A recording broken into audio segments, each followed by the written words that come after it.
Okay guys, update tayo. 7 days mula winalay.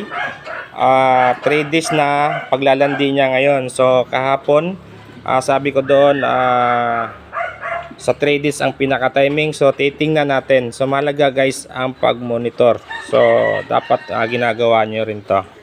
Lalo na sa mga baguhan. Dahil kapag nalipasan to, malaki pong mawawala sa atin. So 18 to 21 days bago maglandi uli. So makakaubos din to ng isang sakong feeds.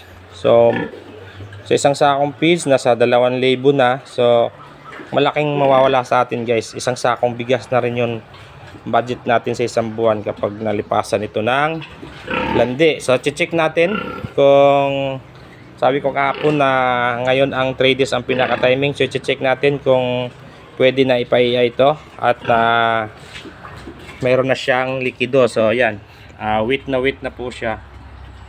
So ayan, so wet po, meron na pong lumalabas sa kanya. So mahalaga ang pag-monitor. So ngayon guys, sakyan natin kung papayag. Kahapon hindi ito pumayag. So nagagalit ngayon.